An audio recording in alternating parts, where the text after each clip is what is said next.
काय आहे, आता हे झाडं तोडून सिमेंटची झाडं उभं करणार आहेत का? नाही ना. बिल्डिंग्स उभे करणार आहेत पण ते आपले काय कामाचे आहेत का? हा, जे झाड आहे जे आता आपले लहान पोरांसारखे, हा आत्ता कापाल परत ना दुसरीकडे वाढवाल, पण जे इथले ते मारताच आहे ना तुम्ही.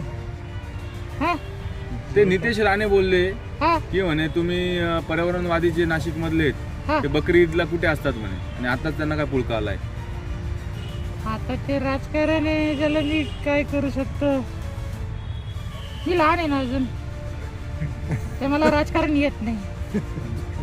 हा, पण मी एक सांगू शकतो ना, पण झाडं नका तोडू प्लीज. हा, प्रत्येक गोष्टीचा मुद्दा नको, झाडं वाचवा बस.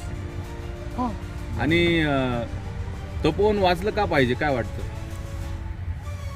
आता तपोवन घालवतील, थोड्या दिवसाने दुसरी जागा घालवतील, हळूहळू सगळेच झाडं जातील ना. मग एक दो गोष्ट वाचवा, सुरुवात इथून करा. तपोवन वाचवा तर बाकीची झाडं वाचतील. आता कसं तपोवन आहे नाशिकचं एक हे ते म्हणजे म्हणून अस्तित्व आहे. मग तेच नाही राहिले तर मग नाशिकला ओळख काय राहणार. मग आता लहान पोरांना सुद्धा समाज आहेत ना, त्यांना का नाही कळत ते त्यांनाच माहिती. तुम्हाला कळतंय तर तुम्ही काय सांगाल? आता कसं झाडं वाचवा एवढंच सांगू शकतो. एवढे छान छान झाडं आलेले आहेत, हा. ते झाडं तर तुला दिसत आहे, हो, सरकारला दिसत नाही. त्यांना काही त्यांना आता त्यांना कोणी समजवणार नाही ना. आपण सांगायचा प्रयत्न करू. हा, आपण सांगायचा प्रयत्न करू शकतो. एक एक जण म्हणजे जर आता बोलताना एक एक बोट मुठ्ठी बनवू शकतं, तसं तुम्ही प्रत्येक जण कन्व्हिन्स करू शकतात ना त्यांना. बरोबर. हा, लहानचे मोठे झालेले त्यांना कट करून दुसरे बसवतील ना, त्यांच्याकडे लक्ष पण देणार नाही. काय करणार?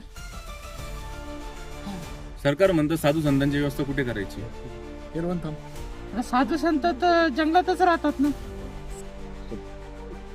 अरे पम्या, हा. एक प्रश्न होता. हा. ते झाड आहे म्हणून याचं नाव तपोवन आहे. हा, मग आता हे तर कॉन्क्रीटचे जंगल बांधतील, याला काय तपो कॉन्क्रीट नाव करायचं घ्यायचं? तपो सिमेंट म्हणा, तपो कॉन्क्रीट म्हणा. तापवन म्हणतील, कारण आहे ना हीट असा वाढेल ना, तपोवनचा हा. ताप होईल. जे आपल्याला नॅचरली थंड हवा वगैरे भेटते ती तर भेटणारच नाही ना. हा, मग तपोवनचं फक्त तापवन राहील. हा, अजून कोणी खरी सर बोला.